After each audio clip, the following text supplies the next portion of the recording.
ভাই ভাগ্য বলে একটা কথা আছে ভাই, ভাগ্য বলে যে একটা কথা আছে ওইটা আপনাকে বিশ্বাস করতে হবে। এটা এটা বিশ্বাস করতে হলে আর্জেন্টিনার স্কোয়াডের মধ্যে মার্কো স্যানেসিকে আপনার দেখতে হবে। না, স্যানেসিকে যখন দলের মধ্যে রাখা হয় নাই তখন রীতিমতন সবাই কথা বলতেছিল যে স্যানেসি কেন দলের মধ্যে নাই, স্যানেসি কেন দলের মধ্যে নাই, এত ভালো খেলার পরে এত এত সাকসেসফুলি সিজন পার করার পরেও কেন তিনি স্কোয়াডের মধ্যে নাই।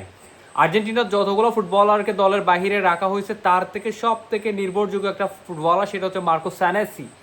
গতকাল রাতে যখন সে কল পাইলো ন্যাশনাল স্কোয়াড দলের মধ্যে, যখন তাকে ইনভলভ করা হইলো, তখন তার স্ত্রী এবং তার যে ভিডিওটা এটা তুমুল ভাইরাল হয়েছে না স্যার। ফেসবুকের মধ্যে, ইনস্টাগ্রামের মধ্যে, টুইটারের মধ্যে। আমরা এটা দেখে বুঝতে পারতেছি যে স্যানেসি ওয়ার্ল্ড কাপে খেলার জন্য কত বেশি মানে অপেক্ষা করে বসে আছে কখন সে দেশের হয়ে মাঠের মধ্যে নামবে। 2026 বিশ্বকাপ ফাইনালে সে খেলতেছে, এটা এক্সাইটমেন্ট। এই এক্সাইটমেন্টের বিষয়টা আমাদেরও অনেক বেশি ভালো লাগতেছে যে আমরা তাকে শেষ পর্যন্ত দেখতে যাচ্ছি ভাই। এমন একটা সেন্টার ব্যাক যে কিনা মোটামুটি এই সিজনে আর্জেন্টিনার বেস্ট সেন্টার ব্যাকদের যে পারফরমেন্সটা ছিল ওইখানে টপ লেভেলের ও ছিল, তারপরেও তাকে XYZ কোনো না কোনো কারণে দলের মধ্যে রাখা হয় নাই। যদি তার প্রোফাইলটা একটু দেখি তাহলে সেটা হচ্ছে যে ও এমন একটা সেন্টার ব্যাক যে কিনা অ্যাজ এ ডিফেন্সিভ মিডফিল্ডারের মতন দলের মধ্যে কন্ট্রিবিউশন করতে পারে।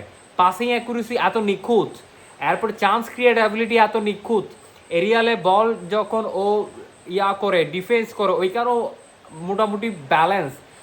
তুমি যদি তোমার দলের জন্য একটা ডিফেন্ডার স্যাটেল করো তাহলে মোটামুটি কি যে ধরনের ফিজিক্যালি স্ট্রেন দরকার, শর্ট ব্লক করা, তারপর ইন্টারসেপশন করা, এই ধরনের যদি তোমার সেন্টার ব্যাক প্রয়োজন হয় তাহলে সেই জায়গার মধ্যে তুমি নিঃসন্দেহে মার্কোস স্যানেসিকে নিতে পারবা।